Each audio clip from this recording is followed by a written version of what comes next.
Já, góðan daginn, hingað komin góður, skemmtilegu gestur, Þorvaldur Lúðvík Sigurjónsson, flugvélamiðlari og flugmaður, fyrrverandi bankamaður. Vertu velkomin til minn í spjallið. Þakka fyrir það. Sko, ég hef notið þess undanfarið að lesa skrif þín á Facebook og mér finnst vera þarna einhver þráður sem vert að tala þú ert búin að vera að skrifa mikið eftirmála hrunsins, það er að segja rannsóknin sérstaks saksóknara, í tengslum við þær fréttir sem við höfum verið að sjá núna, PPP-lekinn svokallaði og umræða vinnubrögð sérstaks saksóknara sem var embætti sem var sérstaklega sett á fót til þess að, já, ég held að þú hefur sagt einhverjum pisli til þess að sefa reiði,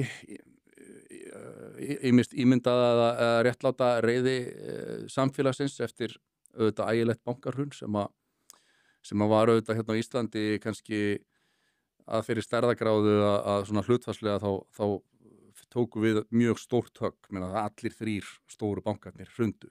Ég held að hvergi í heiminum hafi þetta alþjóðlega bankahrun skollið á með jafn svona víðtækum hætti og það fer í gang tímabil í lífi okkar allra sem ég held að við séum öll að sjá svona betur og betur núna í baksinspeglinum sem var keyrt áfram af miklum tilfinningum, mikilli heift og þú þarna bankamaður á þessum tíma, þú átt nú heldur betur fína sögu að segja af þessu tímabili og það er nú ekki ennþá það er ekki alveg til lykta leitt því að í raun og veru er mannréttindadómstóll Evrópu með þitt mál til skoðunar, ekki satt? Jú, þetta í rauninni ég átti að baki mjög farsælan feril í bankageiranum þegar hrunið kom. Þá var ég forstjóri lítils fjárfestingarbanka eða þokkalegt fjárfestingarbanka og sætti einn ábyrgð á viðskiptum sem að bankinn minn hafði átt við Glitni á þeim tíma. Og þetta kom allt niður með miklu brambolti eins og við þekkjum. Ég hef mikla samúð með því að fólk auðvitað bara misti allar sínar eigur. Það var gríðarlegur efnahagslegur skaði og fólki lá á að finna út hvað í ósköpunum hefði gerst. Þetta er eins og að vakna öll einhvern veginn út í snjóskafli í stórri rútu og það veit enginn hvað gerðist. Var bílstjórinn fullur eða var eitthvað á veginum eða rofnaði vegurinn eða hvað gerðist eiginlega. Og okkur lá rosalega mikið á að finna út úr því. Í raun og veru þá því vorum að spjalla saman áður en við kveiktum á myndavélunum að það væri kannski þörf á því að skoða þetta líka bara einhvern veginn svona sálfræðilega, svona bara einhvers konar þjóðfélags sálfræði. Hvað gerist fyrir samfélagið allt þegar við verðum fyrir þessu áfalli? Íslendingar eru fámenn þjóð og margt einstök. Við erum stemmingsþjóð. Við höldum með okkar fólki í útlöndum til dæmis. Ef að handboltalandsliðin gengur vel, þá erum við öll á vagninum. Ef þeim gengur ekki alveg nógu vel, þá er þetta allt saman bölvaður gera. Og við erum annarkvort í ökla eða eira sem þjóð. Og ég held sjálfur að þegar hrunið kom, þá var það fyrsta sameiginlega stór áfalli sem að þjóðin var að glíma við á lýðveldistímanum. Og við urðum bara fyrir sjokki sem þjóð. Við höfum aldrei staðið í því að vera í styrjöldum eða miklu mannfalli eða einhverju eins og aðrar þjóðir. Við höfum kannski lent í snjóflóðum þar sem við vorum með samkennd og samúð með þeim sem að lentu í því, en aldrei svona sem að snerti alla þjóðina á einhvern hátt. Nákvæmlega. Eitthvað sem snerti alla beint og það töpuðu allir umtalsverðum, nánast allir umtalsverðum fjármunum. Ég tapaði öllu mínu og meira til, en nóg það. Ég held einfaldlega að við höfum orðið að finna ástæður og skilja hvers vegna gerist þetta og við slíkar hamfarir þá reynum við að forðast að horfa í eigin barm. Ég get sagt í mínu tilviki, ég stend við mínar ákvarðanir og ber bara ábyrgð á mínum ákvarðunum og getur við sagt, ég hef sopið segið af þeim ákvörðunum að mörgu leyti, en það er eðlislægt fólki að vera ekkert endilega að horfa allt og mikið í það hvað í eigin fari kynni að hafa komið fólki á þann stað sem að vinnur sig á. Og síðan sko þetta með þessar ríku tilfinningar sem að við má segja erum stýrð af á þessum tímabili að þá allavega núna og ég játa það bara, ég meina á þeim tíma þá var ég sko myndi ég segja bara alveg blindur á að ég taldi að sko rannsóknaraðilar og stjórnvöld væru að gera allt rétt en það sem að við höfum líklega brent okkur á að það er svona farið svo geist að það er keyrt áfram á þeim tilfinningum að sko að svona, þú veist, sama hvaða kostar, við verðum að fá niðurstöðu, verðum að dæma menn og svona, þá eru ákveðnum reglum og viðmiðum ýtt til hliðar sem við byggjum samfélag okkar á reglum réttaríkisins. Það er allavega að koma betur og betur í ljós, minna það er augljóst bara fréttunum af sérstökum saksóknara að þar hafa verið beygðar margar reglur, minna hann er líka fullt að greiða fyrir það skaðabætur fyrir alls konar ólöglegar símhleranir og svo framvegis. Já, vissulega og sko, það sem að þetta er í þessu máli er það að eins og einn góður maður orðaði að þetta var eiginlega hinn fullkomni stormur þar sem að fyrst var lausafjárkreppa, svo var efnahagskreppa, svo var bankakreppa. Niðurstaða varð í rauninni algjör sko samdráttur á þjóðarframleiðslu, samdráttur í efnahagslífinu og það varð algjör kreppa sem að fylgdi kjölfarið og það hefði verið fyrir Eyjafjallajökul og eldgosið þar. Þá hefðum við ekki náð viðlíka viðspyrnu með uppgangi túrismans strax eftir hrun og það er rauninni bjargar okkur upp úr þessum vondu sporum sem vorum í. En sko... Og svolítið úr heiftinni kannski. Svolítið úr heiftinni, ég held það. En hins vegar sko, það sem þú varst að nefna varandi sko, hvernig við fórum í gang að reyna að tækla þetta. Embætti sérstaks saksóknara er stofnað og því er svo hleypt úr hlaði með steyttun hnefa. Jóhanna Sigurðardóttir sem var auðvitað forsætisráðherra Jóhannesstjórnarinnar steytti hnefan á loft og sagði farið og náið þessum anskotum. Sagði hún það orðrétt? Hún sagði það orðrétt. Já, það var svolítið. Þetta er bara mjög gott sko, að skoða þetta frá þessum tíma. Farið og náið þessum anskotum. Auðvitað mjög margir, það voru ekki margir málsmetandi menn eða lögmenn sem að voru kannski vandir af virðingu sinni sem hefðu hug á því að gera sérstakir saksóknarar með annað eins verkefni. Þegar verklýsingin er þessi farið og náið þessum anskotum. Já, var það ekki þannig að það sótti enginn um? Jú, það var þannig að það sótti enginn um. Það var auglýst, enginn sótti um. Sótti enginn um. Og svo var í rauninni hann sjanghæjaður af Vesturlandi, sýslumaðurinn frá Akranesi, Ólafur Þór Hauksson. Og ég veit ekki til þess að hann hafi haft neitt sérstaklega innsýn í efnahagsbrot eða efnahagsrannsóknir á þeim tíma, en það var allavega ákveðið að búa til sérstakar rannsóknardeild sem að skildi einblína á það að finna orsakir og sökudólka þess að við vorum komin þar sem við vorum í þessum fullkomna stormi lausafjárkreppu, efnahagskreppu og bankakreppu. Þetta fer síðan í gang. Ég auðvitað tengdist þessum rannsóknum, ég var innviklaður í 2 rannsóknir. Fyrri rannsóknina fékk ég að heyra bara fyrst frá ritstjóra Kastljós. Hann hringdi í mig og var á kaffihúsi með börnunum mínum og hann segði mig, þú ert með stöðu sakbornings í rannsóknum sérstaks saksóknara í kaupþingsmálum. Viltu tjá þig? Nei, mér er ekki kunnugt um að ég sé með neina stöðu sakbornings eða hvað viðvíkur kaupþingi þar sem ég vann síðast fyrir 3 árum. Mér er ókunnugt um þetta. Og þú varstu að heyra það bara fyrst frá ritstjóra Kastljós. Frá ritstjóra Kastljós. Þá Sigmar Guðmundsson eða? Já, það er rétt. Þannig að ég kom að fjöllum og svarið var, þannig að þú neitar að tjá þig. Ég neiti ekkert að tjá mig, ég get bara ekki tjá mig um eitthvað sem ég hef enga þekkingu á eða vitneskju um. Þannig að þú neitar að tjá þig. Þannig að síðan kom fréttin kvöldið í Kastljósi, náttúrulega með stríðsfyrirsögn, sko, sakborningar í kaupþingsmáli og svo náttúrulega myndbirtingur svona yfir skjáin, leka, nöfn og myndir af mönnum, sakborningar í málunum og ég hafði aldrei hugmynd hvað þetta mál snerist. En byrju, Ég hafði enga vitneskju fengið það, sko. Þú hafðir ekki fengið neina vitneskju það að þú værir sakborningur í máli. Nei. En fréttamaðurinn með upplýsingarnar? Hann með allar upplýsingar og biður mig komment og ég get ekki tjáð mig eitthvað sem ég hef enga vitneskju Hvað segir þetta okkur? Menna, þetta mjög óeðlilegt, ekki? Menna, sakborningar... Og það var náttúrulega talað það á sínum tíma að það væri mikli gagnvegir á milli sérstaklega saksóknara og síðan sérstaklega RÚV sem að gat mjög auðveldlega kynnt upp stemminguna og það var líka vel þekkt í hraunsmálum að ljósmyndarar fréttablaðana og fréttablaðsins Vísis, Morgunblaðsins og annara voru gjarnan mættir fyrir utan vinnustaði og heimili manna áður en að handtaka til dæmis fór fram.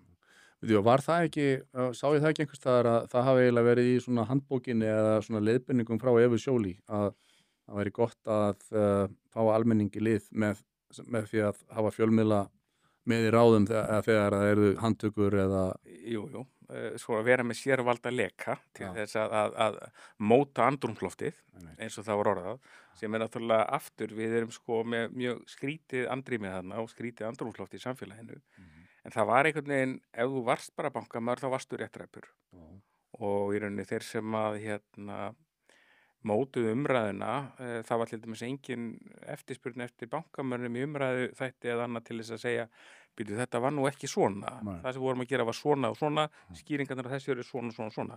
Það voru allskins raftar á sjódregnir sem að höfðu fram að þeim tíma ekki notið neitt framgang eða virðingu í, segjum í hagfræði eða efnahagslífinu. Og þeir voru þarna að dæma þá sem að í öllum umræðu þáttum. Í öllum umræðu, þannig að þið viti hvaða fólk þetta er. Þannig að þetta var mjög skrítin stemming og þú veist, sjálfur var ég með stöðu sakbornings í 10 ár. Þannig að mér er svona hjákátlegt að sjá eins og í stóra byrjlunamálinu að blaðamenn voru að barma sér undan því að hafa verið með stöðu sakbornings í 2-3 ár sko. Bara djók. Akkurat. En þetta kaupþingsmál, af því að þú hafði starfað þá, að þú varst hættur á kaupþingi löngu fyrir hrun. Já, ég var framkvæmdastjóri þar til 2006. Og til 2006, já. Okay. Og hvað þú ert þarna sakborningur, eða þú ferð fréttir það allavega í Kastljósi, hvað verður síðan, hvaða mál er þetta og hvernig fer það? Þetta var stóra markaðsmisnokkunarmálið og ég fékk held í stöðu sakbornings í því máli mjög skamman tíma og svo var því bara aflétt og ég veist ekkert frekar hvernig svo rannsókn var, ég fór ekki í neitt en einar yfirleystur sem að því tengdist en svo kom stóra máli sem að var í rauninni helst ástæðan fyrir því að ég fór að gagnrýna þessa starfsætti sérstaklega saksóknara að það eru gerðar húsleitir hjá okkur og heima hjá mér Þegar þú ert framkvæmdastjóri Saga fjárfestingabanka. Þegar ég er forstjóri þess og þá eru gerðar húsleitir og skyndilega eru myndir í blöðum og maður er rauninni bara útrópaða glæpamaður og gott og vel með það maður þarf að þola það að fara kannski bónus og fá illa rauggotur eða stundum með slegið og það var einu sinni rækt og eitthvað svona þetta bara, þú veist, ferði í gegnum þú bara strammar það og gerir þið í brók og ferði út í þinn dag en stemmingi var bara svona en það var í rauninni kynnt áfram að mjög óvönduðum meðulum það er eiginlega það sem að ég hef mest gagnrýnt að til að mynda voru þessi ofsafengnu húsleitir til hvers var þetta mörgum árum eftir meint brot það var ýmislegt hirt hjá mér allt nema það sem að ég taldi að skipti máli sem voru mína vinnudagbækur ég fór svo með þær sjálfur til saksóknara vegna þess að ég taldi og til enn að ég hafði ekkert að fela og sýndi þeim bara gjöra svo vel þetta er það sem að ég var að gera þessa daga sem þið eru að rannsaka. Segðu mér þú væri til að rifja upp fyrir mig þegar þetta gerist þegar kemur húsleit varstu handtekinn eða hvernig? Já, ég var handtekinn. Og rifjum að þessu upp bara þann dag hvernig ber það að? Það var nú bara þannig að ég fæ símtal frá samstarfsmanni sem að segir mér að það eigi sér stað húsleitir við vorum bæði á Akureyri og í Reykjavík að það eigi sér stað húsleitir og það séu yfirstandandi handtökur þá hafði ég ekkert séð það en þetta var komið í alla fjölmiðla áður en að í rauninni þau komu til okkar og þegar að sérstakur saksóknari kom til að handtaka mig þá satt ég á fundi með einum ráðherra og einum sérfræðingi, ráðuneytisstjóra, til þess að ræða nákvæmlega aðgerðir í almenningssamgöngum og innviðum og uppbyggingum innviða. Til þess að við vorum að reyna að hjálpa til við að koma málum á stað svona eftir hrun. Hvaða ár er þetta sem að þú ert handtekinn? Það er 2010. 2 árum eftir bankahrunið. Já. Og koma þá lögreglumenn og setja þig í járn eða? Já, og ég ætla nú að segja bara þessir ágætu lögreglumenn sem að koma þarna voru bara einir kurteisustu bestu menn, sko. Það ég hef ekkert undan eina kvarta með það, sko. Nei. En ég er hættur að En þetta er óneitanlega sérstök upplifun. Já, skrítin upplifun og þú veist, bara fór í bankann og allt það og svo bara áfram gagn nema síðan bara líður og býður og við spyrjum hvað snýst þetta mál. Ég vildi fá að vita hvað snýst þetta. Við erum öll að vilja gera og ég lagði áherslu á það við mitt fólk aðstoðið í lögregluna, við skulum reyna að finna út úr þessu og bara klára þetta mál fljótt og örugglega og halda svo áfram. Þá voru grunnsendir lögreglu eða sérstaklega saksóknara það að það væri skjalafals sem hefði átt sér stað. Við konnuðust ekki við það og reittum fram gögn á innan við 30 mínútum sem að passaði við þetta og við sögðum, nei, hér er ekkert skjalafals, gjörðu svo vel, hér eru öll frumritin og gjörðu vel. Þið náðu einhver gögn í fjármálaeftirlitinu sem að var ekki, eða er ég að mismuna? Nei, við náðum í gögn þanga meðal annars og bara til þess að staðfesta að það er rétt sem við erum að segja og sýningu fram á, gjörðu svo vel og í rauninni þessi hamagangur hefði alveg getað þeir hefði sleppt honum, sérstaklega saksóknari ef hann hefði vita hvað hann var að gera, bara einfallega sjá þessi gögnir á leitum, kalla eftir þeim eða fá þau afhent hjá fjármálaeftirlitinu. Það hefði ekki þurft þessi leiti. En ég held einmitt að, ég kem að því kannski síðar, stóra máli var að það var sko hátt reitt til höggs að af því að menn fór á stað með svona miklum látum, þá varði einhvern veginn að halda áfram að rannsaka, halda áfram að reyna að finna eitthvað og þá held ég að menn hafi farið út á villigötur að beita ýmsum meðulum við það að reyna að finna eitthvað þegar í ljós kom að það var ekki eftir neina slægjast. Við höfðum ekki haft rangt við og þá fórum við bara að beygja reglurnar og búa til eitthvað sem hægt var að halda áfram með. Þú ert að segja að það er farið í handtökur og húsleitir hjá þér á grundvelli grunns skjalafals. Já. Og síðar kemur í ljós að það er ekki á rökum reist og þá hafi raun og veru bara annar málatilbúnaður hafist. Já, það var nákvæmlega þannig. Aha. Og það þú veist, nú get ég bara að tala fyrir okkur og þetta eina mál sem ég þekki vel, nú get ég bara að tala fyrir það og það gerist allavega í þessu tilviki og þá fór bara annar málatilbúnaður í gang og á endanum... En í raun og veru sko handtakan og húsleitin var það ekki þá í raun og veru óheimilt í ljósi þess að broti sem voru að rannsaka reyndist ekki vera brot? Já, ég get ekki svara fyrir það annað en að sko, þeir bara sögðust að vera rökstuddan grunn en þeir hefðu alveg getað sleppt þessu ef þeir hefðu bara beðið gögnin eða farið í fjármálaeftirlitið og séð gögnin sjálfur. Þetta voru allt saman gögn sem lágu fyrir. En þetta var aldrei úrskurðað eða dæmt sem ólögmætt handtaka eða eitthvað svoleiðis? Nei, enda svo sem ekki kært heldur. Nei. En þeir heldur svo áfram að rannsaka málið í 4 ár. Hættu rannsókn í tvígang af því að það bara fannst ekkert. En svo varð í rauninni kúvending í þeirra rannsókn þegar að þeir fundu uppljóstrara, mann sem að kaus að vitna gegn sínum kollegum í Glitnibanka. Hafði verið með mjög staðfastan framburðum sína vinnu og atburði, alveg þangað til að hann varð ekki lengur og tók uppbeygju og við komumst að því síðar að hann hafði fengið sem sagt sakaruppgjöf frá ríkissaksóknara gegn því að hann myndi syngja einhvern söng sem að saksóknari vildi að hann syngdi. Var hann sakborningur áður? Já, hann var sakborningur áður. Og er með staðfastan framburð sem sakborningur lengi vel? Já. En tekur uppbeygju þegar hann fær sakaruppgjöf? Gegn því að vitna gegn sínum kollegum í Glitnibanka. Er það ekki bara keyptur framburður, öðrum orðum? Ég allavega sé það ekkert öðruvísi, Já. en það bara keyptur framburður og í öllum þróuðum ríkjum þá væri það slíkt bara ekki tekið gilt, en það var gert í þessu tilviki. Og mér finnst ágætt í þessu tilviki af því að sko ég fór sko tvisvar í héraðsdóm með þetta sama mál. Og það sko meiri líkur á því að Loftsteinn hitti Ísland fyrir heldur en að lenda í tvígang hjá sama dómara með sama mál af því að fyrri umferð var dæmd ólögmæt, ógild af Hæstarétti, að þá fór málið aftur til kasta héraðsdóms og það var sami dómari sem fékk það og auðvitað engar líkur á því að hann myndi endurskoða fyrri ákvörðun sína þannig að engin ný gögn væri komin til í málinu. Hann alltaf kennst það þeirri niðurstöðu að hann hefði haft ótrúlega rétt fyrir sér í fyrraskipti. Bara nákvæmlega. Þannig að það sko, þetta eitt af þessum skrýtnu málum en allavega sko, það var sko sagt að þessi vitnisburður uppljóstrarans myndi ekki vera lagður til grundvallar.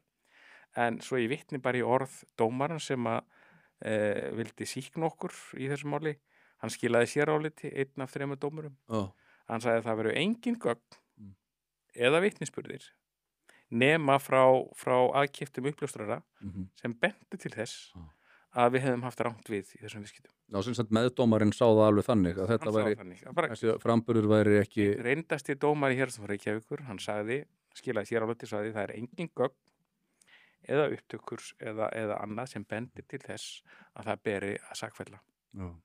Og þetta hið fræga Steam-mál sem að allir landsmenn heyrðu sko kastað þessu heitin málsins, eða Steam-málið, en eflaust hafa langflestir ekki gert mikið í þess að kynna sér eða skoða það mál eitthvað ofan í kjölinn. Nei, og ég skilði það vel, enda þetta sko í fyrsta lagi svolítið flókin málstundum, svo þetta hundleiðinlegt og að vera að skoða þetta mörgum árum seinna, það bara ekkert fyrir alla nema grjóthörðustu fanatikera að gera það og ég eiginlega eins og hrópandi í eyðimörkinni að vera einn af þessum síðustu bankamönnum sko að vera ennþá að tala um þessi mál og reyna að vekja athygli á réttarbrotum sérstaklega saksóknara og hreinum klónu lögbrotum vegna þess að sko það búið að draga tennurnar svo mikið úr mönnum að menni hafa bara gefist upp og ég búin að vera í þessu mála af afstri núna í 16 ár.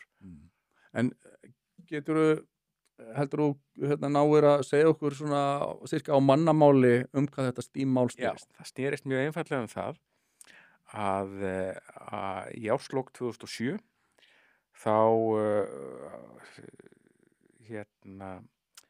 hélt Glitnir banki sjálfur á töluverðu magni af bréfum í sjálfum sér og FL Group og þeir settu þetta saman í eignarhaldsfélag og nefndu félagið Steam og vildu síðan selja mönnum hlutdeild í annars vegar eigið fé félagsins og hins vegar í skuldum félagsins. Við keyptum hlutafé og við keyptum skuldabréf útgefin að þessu félagi. Saga fjárfestingarbanki.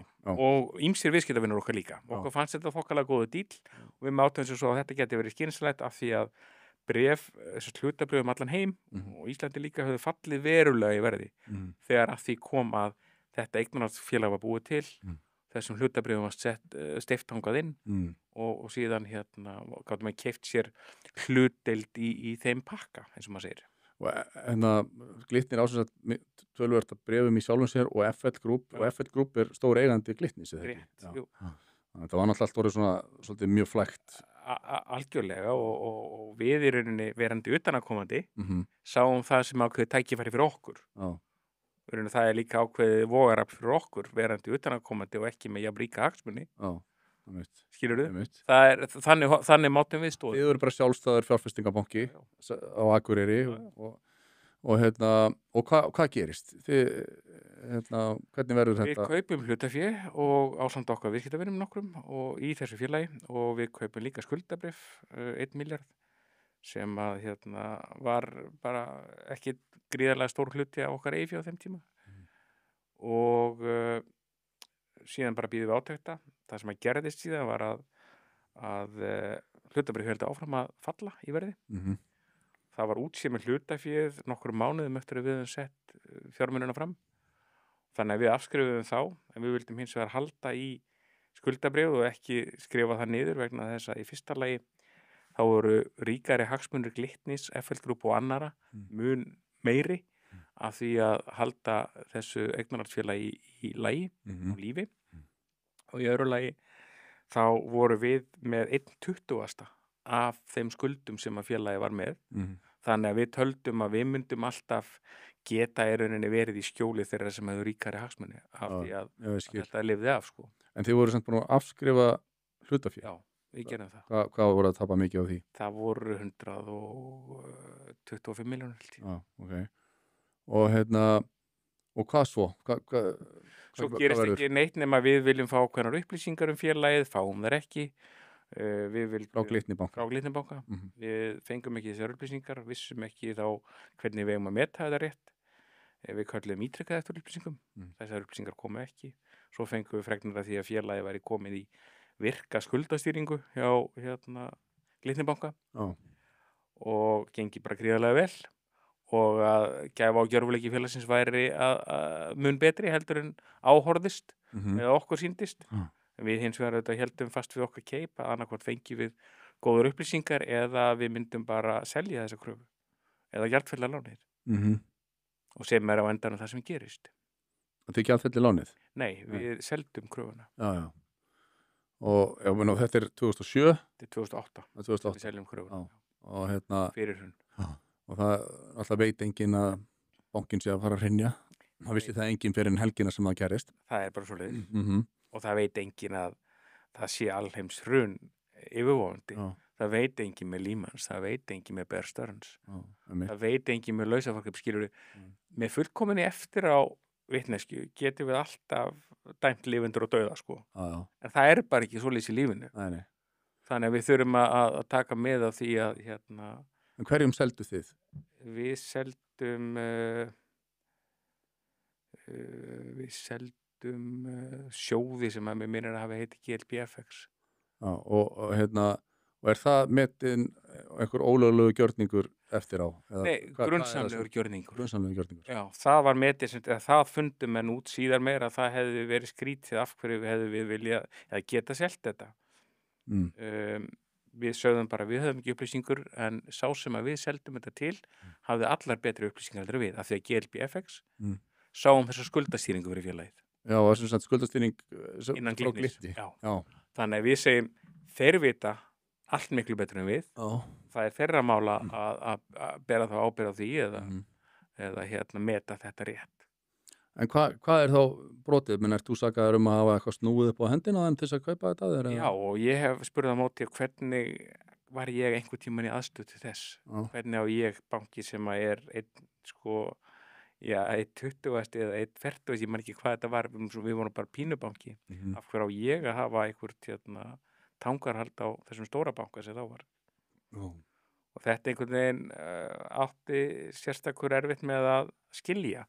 Og ég skynjaði líka mjög fljótlega, menn áttu erfitt með að skilja hagsmunina. Hvernig við höfðum minni hagsmuni af því að allt gengi upp heldur en bara Glitni sjálfur. En það var þá einhver annar sakborningur hjá Glitni sem var sakaður að hafa unnið bankanum tjón með að kaupa þetta af ykkur? Já. Og þú veist ykkur raun kannski svona bara með sig? Nei, ég var sem sagt ákærður fyrir hlutdeild í hans stofnun. Og hann er náttúrulega í öðrum banka, hann hefur annar hagsmuna að gæta, en bara, ég er svona bara, já, sennilega eins og ég sagði hérna rétt áðan, það var reitt svo hátt til höggs að menn urðu eftir eins og þarna 5 ára rannsókn, það varð að gera eitthvað. En byrju, þú ert ekki starfsmaður Glitnisbanka. Nei. Nei. En þú ert í raun og veru sakaður að hafa unnið bankanum tjón með viðskiptum við hann. Já, í rauninu og við reyndum að útskýra þetta við sérstökum að við höfum annara hagsmuna að gæta og við vorum viðskiptavinur Glitnis. Hvernig í óskupunum er þetta saknæmt. Og eins og ég segi, svo ég vitni aftur í séráli dómaran sem að vildi sýkna okkur að það var engin gögn eða vitnisburður sem bent til þess að við hefum gert nokkuð saknæmt. Þess vegna út af þessum ástæðum Frosti, þá hef ég haldið áfram að tuttast í því að reyna að hafa það sem er rétt og halda því á lofti að menn fóru algjörlega fram úr sér í málatilbúnaði og síðan í rannsóknum og starfsaðferðum við það að búa til sakamenn úr blásaklausu fólki. Og þetta, ég hef haldið áfram að þessu að vera leiðarleiðstur maður á Íslandi á Facebook svo ég gerir nú grína sjálfum mig líka vegna þess að ég vil ekki að börnin mín geti lent í þessu. Ég veit alveg hvernig það er að sko ganga bæinn með stimpil á bakinu það að vera sko sökudólgur eða vera þjófur eða einhver þrjótt. Það er ekkert grín. Það er ekkert grín en þú veist, einhverju verða að gera það og einhverju eru að gera það þarna. En það sem fer eiginlega mest í taugarnar af mér er það sem að særi réttlætiskendina mína mest er að þetta eru ríkisreknar ofsóknir. Þetta er ríkisrekið ofbeldi sem að einfaldlega gegn einkaaðilum, gegn einstaklingum og þessar ríkisreknu ofsóknir eru í rauninni, þær eru gútteraðar af stjórnvöldum og réttlættar með því að beygja reglur, brjóta lög. Ég meina, embætti sérstaks saksóknara var sakfellt fyrir ólöglega hleranir gagnvart mér og öðrum manni. Það er bara svoleiðis og það er ekki, þannig að sko, ég er ekki einn. Svo er náttúrulega líka það sem ég hef verið að segja varðandi það hvernig málatilbúnaðurinn var. Embættið gerði allt til að halda raungögnum eða gögnum sem bent í aðra átt en þeir vildu sjá frá málum. Hvernig komust þið að því? Hvernig föttuð þið það? Af því að við vissum að það væri til staðargögn sem að myndu geta sýnt fram á að þetta væri rangt sem að sérstakur héldi fram. Og við sögðum þau eru þarna, það var alltaf búið að taka alla servera og ýmislegt fleira, en við vissum þessi gögn eru þannig til staðar og svo kom sérstakur til okkar og sagði nei, því miður gögnin eru týnd eða þau glútrust því miður niður eða svo var í einhverjum tilvíkum þar sem að sko gögnunum var haldið frá máli með dómi og sá sem að stimplar upp á það að halda gögnum frá málinu var sami dómar og var síðan að dæma málið. Hvernig, sko, ég ætla við í mínum huga stenst þetta ekki nokkra skoðun. En byrju, hvernig gögn voru þetta sem að hefðu sýnt í gagnstæða? Ég man nú til dæmis í árumálinu sem að er náttúrulega mjög public, það er búið að skrifa það 2 bækur, bæði Lárus Velding og síðan Einar Kárason Jón Ásgeiri. Þar var verðmötum haldið frá málinu. Einmitt. Þeim voru erlend verðmöt á Katar og eitthvað. Já, frá bara viðurkenndum aðilum. Verðmöt á þetta alþjóðlega skartgripafyrirtæki. Akkurat. Og menn vissu að sko þessi verðmöt voru til og í rauninni var því bara komið svo fyrir að þau komist ekki að dómi. Sem hefur þá sýnt fram á að það væri rétt sem að þeir voru að gera. En svo ég tali bara mitt mál samt og einblíni á það. Þá veit ég bara til að mynda sko umboði af því að það var ákært fyrir umboðsvik. Umboði sem að við pössuðum að væri til staðar að við vildum vera algjörlega viss það að sá sem tækja ákvörðinu viðskiptin kvittaði upp á þau hefði til þess sérstakt umboð og það væri jafnframt undirritað allri stjórnin hans. Og það umboð vildum við leiða fram í réttarhöldunum en því var hafnað framlagningu þess umboðs. En byrju, varstu dæmdur fyrir umboðsvik? Ég var dæmdur fyrir hlutdeild í umboðsvikum annars manns í öðrum banka. En þetta er mjög langsótt allt. En af því að þetta fer svona, af því að þetta er svona og þetta er svo loðið, þá einfaldlega hef ég haldið fram á og ekki hægt að benda á hversu feisknir og rottnir og ólöglegir starfshættir þessa embættis voru. En sko bankamaðurinn sem að þú áttir viðskipti við þó Glitni, hann er sko á að heita í umboði þeirra sem að sko fjármagnsins sem að Glitnir á eða heldur á fyrir aðra. Og hann er þá dæmdur fyrir að fara illa með það umboð sitt eða þú veist svíkja það umboð. En þú ert ekki umboði fyrir neina fjárfesta Glitnis í þessum viðskiptum eða? Alls ekki. Og þú ert bara fyrir viðskiptavinni Saga fjárfestingabanka. Algjörlega. Og þeir voru ekki sviknir að neinu eða töpuðu ekki í þessum viðskiptum. Og ég hef mitt reynt að benda það að ef að ég hefði breytt einhvern veginn öðruvísi, þá hefði mátt ákæra mig fyrir umboðsvik, fyrir það að hafa bregðast sko starfskyldum mínum og bara opinberum og lögmætum starfskyldum mínum sem æðsta stjórnanda bankans sem að ég veitti forstöðu. Og fyrir að bregðast viðskiptavinnum þess banka. Nákvæmlega. Það gerður svo sannarlega ekki. Nákvæmlega. Þannig að þetta er eiginlega svolítið galið og en sko Og hvað það sem að sko innsýnin sem að fær samt eftir þetta allt saman og óbræðið er að það var svona eins og það hefði verið bara metið að það skildi fórna sko, 100-200 manns í bara það að reyna einhvern veginn að moka yfir þennan leiðinda kafla og svo skildu við bara halda áfram að græða og grilla sko. Já, það hefur nú verið bent á að eftir þetta alþjóðlega bankahrun 2008 eftir málum þess þá hafi í heildina heim allan verið dæmdir einhverju 45 aðilar 47 manns af þeim eru 25 á Íslandi einmitt. Og finnst þér það líklegt, Frosti, að ég ætla allavega að svara þessi fyrir sjálf á mig mér finnst ekki líklegt að menn og konur hafi lagt á sér langt og strangt háskólanám puðast við það að ná prófum og koma sér svo áfram í atvinnulífinu til þess eins að ganga glaðbylt til vinnu, svíkja og pretta vini og kunningja til þess eins að skara elda eigin köku. Ég ætla að leyfa mér að segja að það er bara mjög langsótt kenning. Það er gerð glæpamál úr einhverju sem er eitthvað allt annað en glæpir. Allan daginn. Og ég held að eins og ég er bara svona búin að skoða marga þessara dóma og maður líkja þessi við það að sko það fór öll bankamanna hjörðin í rústabjörgun eftir að ljóst var hvað var að gerast á mörkuðum og hvernig lausafjárkreppan lagðist yfir.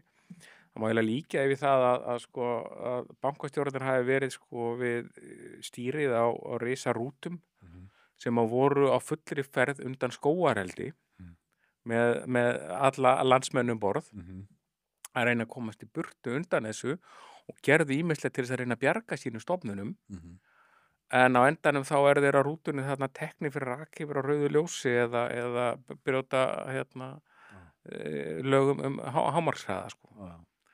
Dæmdir fyrir björgunaraðgerðirnar í rauninni. Já. Og þú veist, ég held að eftir á hyggja við getum eins og ég sagði áðan með fullkominni eftir á vitneskju og allt það þá getum við sko sagt hvað hefði mátt betur fara til að mynda var allt þetta kross-eignarhald eða allt of flækt og allt of nátengt líka og staða bankana í eigin bréfum hún var líka óheppileg og en ekki ólögleg samt. En á þeim tíma ekki ólögleg, þetta er alveg lykilatriði.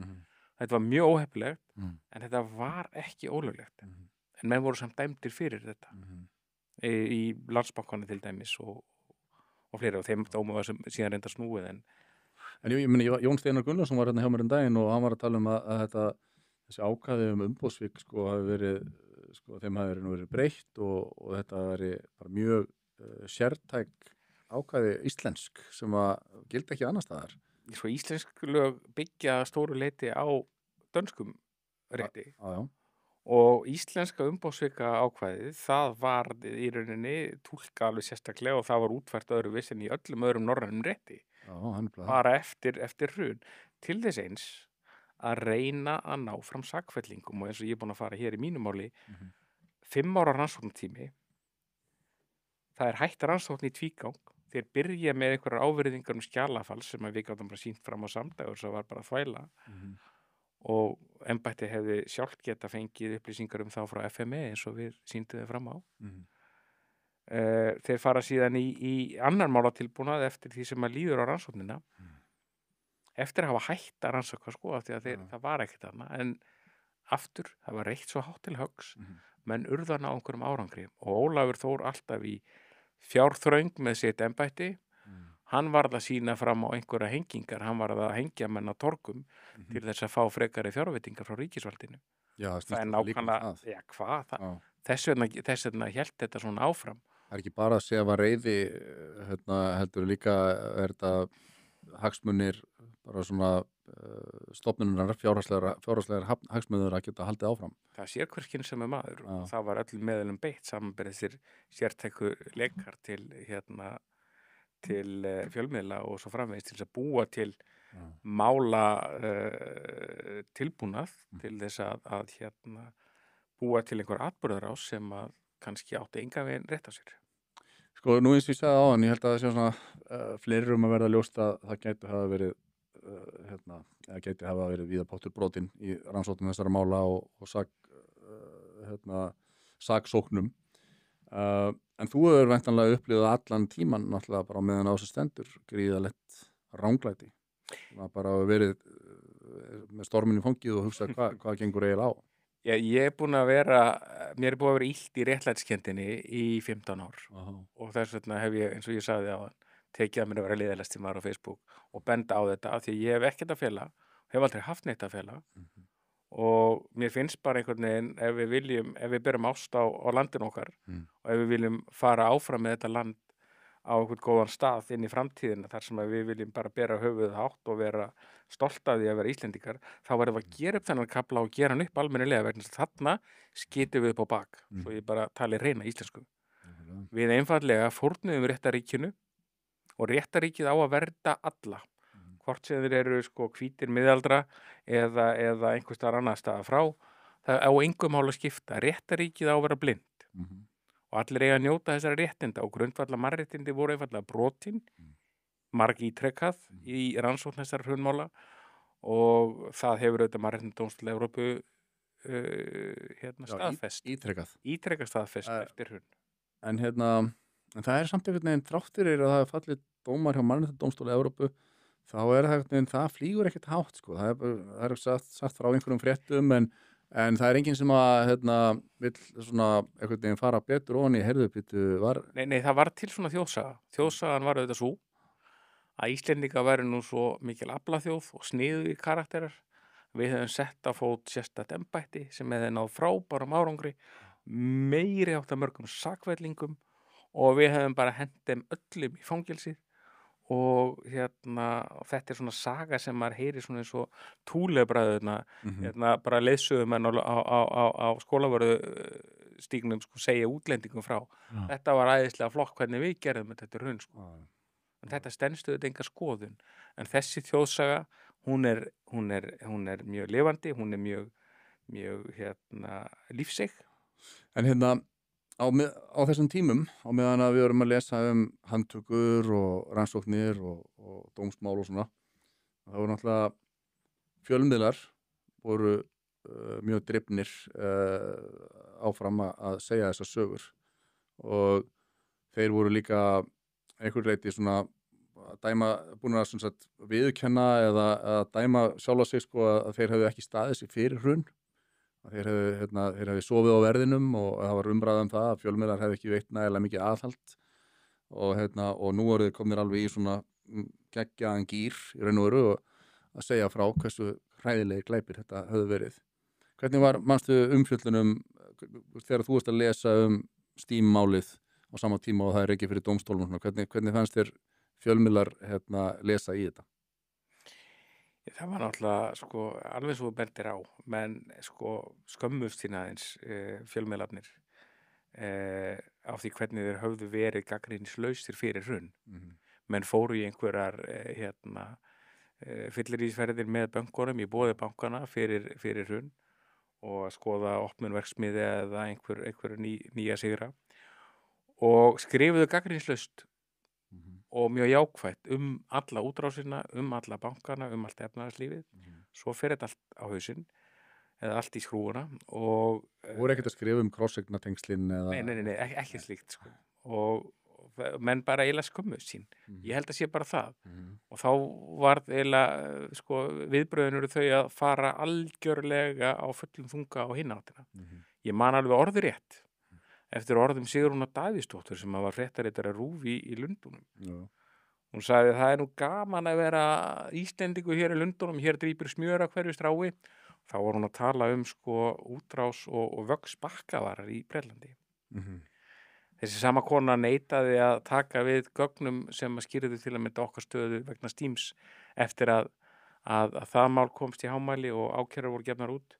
Og já, en þetta segir þér allt það að þetta var bara on-off. Það er bara önnur stefnan í einu. Hún var öflug í fréttaflutningi eftir hrun, man ég, með písla á Rás 2 og svona, eða RÚV. En hvað segirðu? Neita hún því, hafna hún að taka við gögnum frá ykkur sem Já, sýndu fram á... sem sýndi fram á annað en hún hafði haldið fram. Ég einmitt gerði athugasemd við fréttaflutninginn og ég bara sagði bara af hverju það er ekki samband, af hverju má ekki bjóða þessi gögn, má ég sýna þér þetta. Það var ekki eftirspurn eftir því. Þannig að aftur fjölmiðlar bregðast sko, auðvitað þeir skömmuðu sín fyrir að hafa brugðist fyrir hrun, en eftir hrun auðvitað brugðist þeir enn frekar. Og þarna fóru blaðamenn svona hátt, myndi ég segja. Ég man eftir að Sigrún Davíðsdóttir, hún varð opbóðslega mikilsvirt, sem sagt, almenningur hugsaði, vá, hér fyrir alveg sko, magnaður. Hér fyrir rétt sín kona og góðu penni, algjörlega, en þetta er alltaf bara þvæla. Og það er bara svo, það er svolítið þetta og það sem ég var að tala með sálræna áfallið og það er að reyna að vinna úr því og vinda ofan að því. Við fórum í kerfi sem þjóð eftir hrun og í hruninu og eftir hrun og við eigum alveg erfitt með að horfast í augu við þennan tíma. Erum við svona skammast okkur svolítið. Ég held við vitum öll, jú, reglur voru sveigðar, jú, menn fóru langt í að ná einhverju sakfellingum, en er það ekki bara búið núna og við höldum áfram? Nei. Við verðum að gera þetta upp. Það er óbúslega mikilvægt að svona, ef svona mikið ranglæti hefur átt sér stað af ríkisreknum stofnunum og saksóknaraembættum og lögreglu, þá verður þetta að gera það upp og verða að koma viðurkenning til þess að við getum svona byrjað að treysta aftur og haldið áfram. Já, fyrir ekki, ég verð bara að leiðrétta það er ekkert ef með það. Við sáum í nýjustu uppljóstrunum vegna þessara PPP-leka að það voru ennþá til staðar í fórum sérstaks saksóknara gögn sem samkvæmt lögum hefði átt að eyða. Upptökur sem samkvæmt lögum hefði átt að eyða. Gögn, upptökur sem að, voru til staðar en var aldrei lagaheimild fyrir því að afla. Þetta bara vitum við, þannig að það er ekkert ef þarna. Það er nægt tilefni komið fram til þess að fara í uppgjör á þessu. Og mér finnst frekar veikt hjá dómsmálaráðherra sem að var sjálf saksóknar af undirmaður Sigríðar Friðjónsdóttur og að senda Ólafi Þór Haukssyni bréf með spurningum í 6 liðum það að hann rannsaki eigin starfshætti á þessum árum sem að þarna ræðir. Og gefinni bara skýringar í skriflegar á eigin framfærði og eigin aðgangi á þessum árum.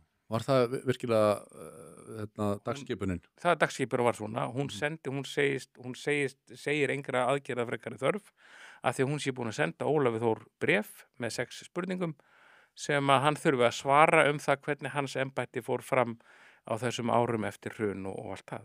Það finnst mér mjög skrítið og ég hefði haldið ef að ég sæti undir svona ákúrum sem embættismaður, þá myndi ég gjarna vilja að einhver annar myndi koma og taka út mína starfshætti til þess að fá þá annaðhvort viðurkenningu á því að ég hef ekki haft rangt fyrir mér eða að ég myndi þurfa að víkja. Í öllu falli þætti mér eðlilegast að Ólafur og Sigríður myndi víkja meðan að rannsókn farið fram. Lögregluembættinu á Suðurlandi er falið að rannsaka PPP-málið og er það ekki sérstakann saksóknara eftir atvikum eða veistu hvernig það var? Ég þekki það ekki alveg en ég held að það hafi verið gagna lekin eða stuldurinn á gögnunum. Mér finnst það að vera hlíðarsaga þó einhverju menn hafi tekið þessi gögn sem að þeir áttu náttúrulega ekki að geta tekið og Ólafur, það erum við Ólafur Þór sammála. Að stóra málið þessi gögn voru til staðar og eru til staðar en þau áttu aldrei að vera til staðar. Það eru stóru inngripin inn í einkalíf og friðhelgi einstaklingana. Það eru þetta símhleranir til dæmis sem að höfðu ekki lögmæti var ekki lagaheimild fyrir. Nei. Það er bara svoleiðis. Og eins og þú sagðir áðan sérstakur var dæmdur fyrir ólöglegar símhleranir í þínu máli. Já. Hvað varstu þá að tala við verjendaðinn eða hvernig var því háttað? Reyndar ekki, en það breytir ekki því að hann hafði ekki lagaheimild fyrir þessum upptökum. Og það fundust svo og það var bara mjög furðulegt að verða var við það. Og þetta náttúrulega líður þannig þegar þú veist það að lögreglan virðist hafa geta gengið fram með ólöglegar hlustanir og eftirlit á þennan hátt. Er ekki bara eins og þessi brotist inn hjá þér? Hvenær er þitt? Hvenær er þitt einkalíf og konuna þinnar eða barna eða hvernig það er það bara, er það spilað bara á spíkar á kaffistofunni á sérstökum eða hvernig virkar þetta? Já, einmitt. En það fólk á svolítið erfitt með að sko, af því að það hugsa allir sjálfkrafa að þetta eru bara moldríkir bankamenn og þeir eiga alveg skilið að verða fyrir þessu en þetta eru þetta ekki galinn hugsunarháttur. Það er algjörlega galinn hugsunarháttur og fólk verður að átta sig á því að þetta snýst grundvallar mannréttindi. Þetta snýst manngildi líka og það að ofríki ríkisvaldsins og ólögmæti geti ekki fengið að gera einstaklingunum, borgurunum skráveifu á þennan hátt. Nákvæmlega. Varst þú hleraður eftir yfirheyrslu eða eftir handtöku eða hvernig var þetta? Veistu það, ég man það nú bara hreinlegast ekki. Sem betur fyrir man ég ekki alla dítela frá þessu leiðinda tímabili en mannshugurinn hefur nú svona björgunar mekanisma til þess að vera nú ekki að hanga í öllu svona. En hvernig var upplifunin til dæmis þegar þú varst í yfirheyslum og svona? Það er kannski erfitt fyrir að rifja upp en að því að þú hefur talað að sko, þeir hafi ekki haft áhuga á gögnum eða jafnvel leyft gögnum sem að sýndu fram á sakleysi vera með í málun og svona. Þeir týndu gögnum sem að við vissum að hefðu verið til staðar en fundust svo ekki lengur. Þú hefur væntanlega upplifað þá allan hennan tíma bara í yfirheyslum og svona að þeir væru með svona búin að ákveða hver niðurstaðan ætti að vera og það eru svolítið svona, þeir væri ekkert að hlusta á neitt annað. Það var aldrei vafi. Það var ekkert einasta mál sem ég þekki sem var rannsakað jafnt til sýknu og sakfellingar. Það er lagaleg skylda sem á að hvíla á rannsóknaraðilum en var ekki rætt klárlega í tilviki sérstaks rannsóknara. Þess vegna er þetta svo alvarlegt mál, þess vegna við haldið áfram að töðum þetta. Að því við megum ekki, ég vil ekki vita til þess að svona hafi farið fram og síðan ekkert gert í því, svo vaksa mín börn grasi og ég veit ekkert hvaða ofbeldi þau gætu orðið fyrir eða verið útsett fyrir vegna bara einhverja kenja, einhverja embættismanna. Þetta er ekki í lagi. Og það er þess vegna sem ég hef haldið áfram að töða þetta. Hvað hvaða embætti væri bestið þess fallið að skoða þetta? Það er að skipa sérstaka rannsóknarnefnd Alþingis eða hvað heldur þú? Ég held að sé ekki vafa á því að það þurfa að stofna sérstaka rannsóknarnefnd til þess að sem er bara þverpólitískt, því að þetta er ekki pólitískt mál.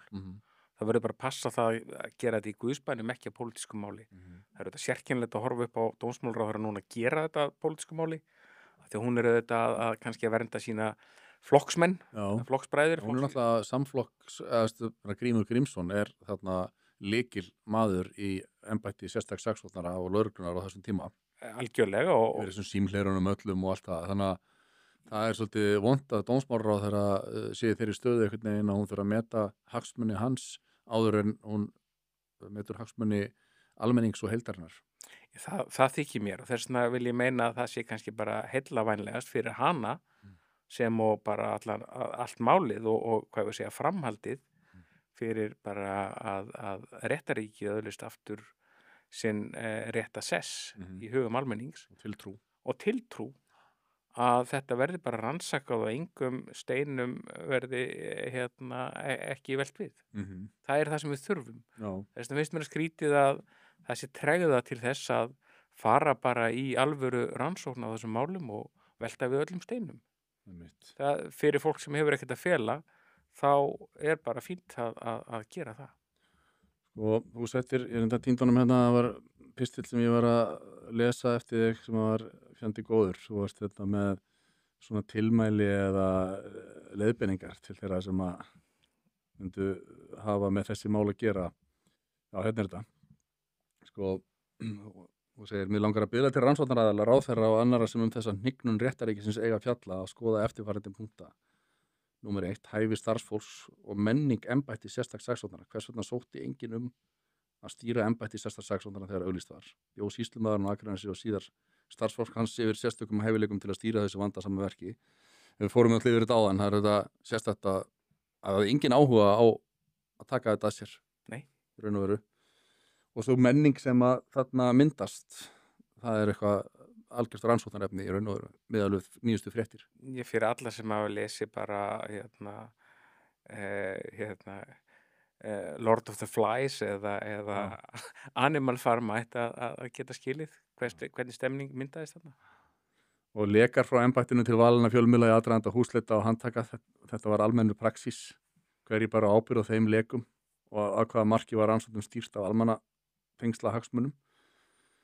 Þetta er auðvitað mikilvægt atriði að við fáum einhvern botn í það, hvernig gat það verið að RÚV væri alltaf mætt bara á staðinn áður en húsleit fór fram eða handtaka.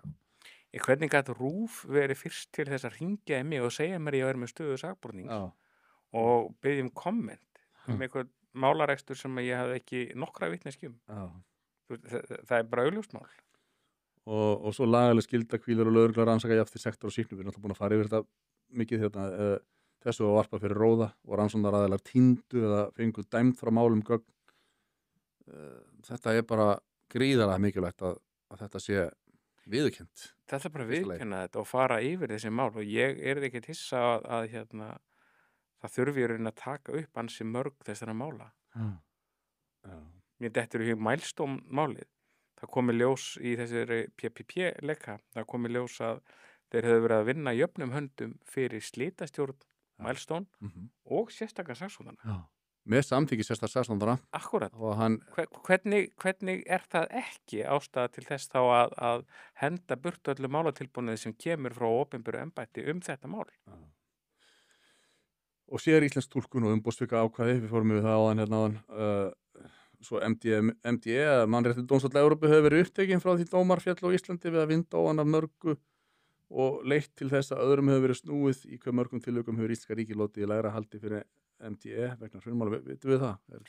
Það er fjölmörg skipti. Þetta er fjölmörg skipti og í flestum tilvikum hefur Íslenska ríkið þurft að lúta í gras. Það er mitt. Og þess vegna segi ég, þetta er ekkert léttvægt og ég veit að maður er hundleiðinlegur að vera að tala þetta en sko ef við viljum réttaröryggi, ef við viljum geta frjálst höfuð strókið, ef við viljum geta gengið glaðbeitt fram veginn á þessu landi sem samstillt þjóð, hönd í hönd, á móts við einhverja framtíð, þá verðum við að vera sammála það að grundvallar gildin mannhelgi, mannréttindi, jafnræði fyrir lögum, þessi hlutir þurfa bara að vera yfir vafa hafnir. Meðan þeir eru ekki yfir vafa hafnir þá verður þetta kraumandi undir niðri í samfélaginu og það eru þetta á ábyrgð dómsmálaráðherra og lögregluyfirvalda einfaldlega að taka vel tvímæli þetta og endurreisa aftur tiltrú á réttarríkinu. Nákvæmlega. Svona í lokin, þú ert á endanum dæmdur, Landsréttur staðfestir þann dóm og þú færð ekki áfrýjunarleyfi til Hæstaréttar. En eins og ég sagði, þá er Mannréttindadómstóll Evrópu með þitt mál á borðinu til skoðunar. Hvað getur fyrir þig, ef allt fer á besta veg Mannréttindadómstóll Evrópu, hvað getur það leitt til þess að dómi verður snúið við hér heima eða hvernig virkar þetta? Ég myndi halda að þá myndi ég fara fyrir endurupptökudóm og láta fá endurupptökudóm til að skoða málavöxtu aftur. Ég var dæmdur eftir að 10 árum liðnum, eftir að hafa verið málarekstri og með stöðu sakbornings í 10 ár, þá var ég dæmdur til 12 mánaða skilorðsbundinnar refsingar. Fyrir hlutdeild í meintum glæpum annars manns í öðrum banka. Og upplifur það svolítið bara galið Og upplifur það svolítið að sá dómur falli í raun og veru af því að það er búið að eyða svo rosalega miklu púðri og löngum tíma í að það verði að vera eitthvað. Það verði að vera eitthvað.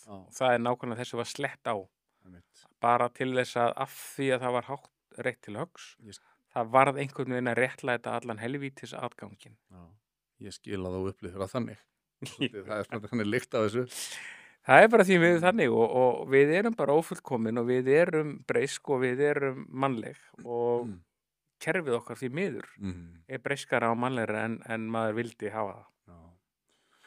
Þetta er svakalegt maður. Og hvernig var bara fyrir því persónulega, eins og þú sagðir, þú tapaður öllu í hruninu og það hefur vantilega kostað eitthvað að vera í öllum þessum málarekstri, verja þig. Að þá byrjar þau bara með minna en 2 hendur tómar, eins og maður segir, eða hvað, eftir eftir hrun. Já, það náttúrulega kannski ekkert, ég hafði náttúrulega verið bankamaður alla minn starfsferil, sko. Já. Og Það ekki hlaupið að ég að fá vinnu. ekki með stöðu sakbornings og ætla sér að fá vinnu í fjármálageranum, það var náttúrulega algjörlega vonlaust. Þá verður maður einhvern veginn að finna upp á einhverju nýju. Og það líka, þú ert ekki efstur á blaði þó þú sért með öll hæfiskilyrði og metin af hæfisnefndum kannski margfalt hæfari en næsti maður á eftir. Þú ert með stöðu sakbornings eða það skilorðsbundinn dómur. Þá þið bara einfaldlega hent út á sjó, sko, með það. Samt þrátt fyrir að þú hafi verið farsæll bankamaður sem að jafnvel í fjármálahruninu mikla þú bjargaðir þínum umbjóðendum eða þínum viðskiptavinum. Ég reyndi það. Já, þú ferð ekki út með blússandi einhvern veginn að hafa tapað öllu, eða þú veist þar að segja fyrir viðskiptavininum í þessum gjörningi með Steam. Alls ekki, einmitt bjargaði þeim. Já. Þannig að hæfileikar þínir eru greinilega einhverjir. Það læt ég öðrum eftir að segja, en sko aðalmálið kannski bara haldi léttleika þrátt fyrir hvað sem og þú veist, það kemur alltaf morgundagur, sko. Og hvernig hefur það gengið að haldi léttleikana? Jú, bara vel, maður. Það hefur bara gengið vel. Það sérstaklega karakter í það. Já, ég er bara svo vitlaus að ég haldi áfram að brosa, sko, að þessu öllu. En sko, maður má ekki gleyma. Og það það sem að þess vegna hef ég haldið áfram að vera svona leiðinlegur á Facebook með þessa pistla og upprifjanir. Við megum ekki leyfa þessu að gerast aftur. Og við verðum bara að fara að bara réttar reglunum sem okkur settar. Og ekki hafa þolinmæði fyrir því að opinbert vald sé misnotað í annarsumum tilgangi. Klálega. Þorvaldur Lúðvík Sigurjónsson, það búið að vera mjög áhugavert að heyra þína sögu og ég held að þetta sé mjög mikilvægt innlegg inn í þá umræðu sem að einhvern veginn að gerjast núna í þjóðfélaginu þessi mál. Ég hlakka til, eða þú veist, ég veit ekki hvað það passi að segja að hlakka til, en það verður spennandi að fylgjast með hvernig þetta þróast allt saman núna á næstunni. Það vonandi að það sé, hefur þú ekki tilfinningu fyrir því að það sé að einhver jarðvegur að opnast til þess að þessi mál verði rædd af einhverju viti? Ég veit það ekki. Mér finnst ég finna lykt af pólitískum björgunarleiðangri. Núverandi dómsmálaráðherra og undir náttúrulega ríkisstjórnarsamstarfið á endanum. Þannig að ég því miður óttast að þetta gríðarlega hagsmunamál og þessi heilindi gæti orðið fórnarlamb sannleikans í einhverjum pólitískum björgunarleiðangri. Við sjáum til. Engar síður, ég þakka þér kærlega fyrir komuna og gangið þér vel með allt saman þú tekur þér fyrir hendur. Takk kærlega fyrir það. Takk. Gott að vera. Takk.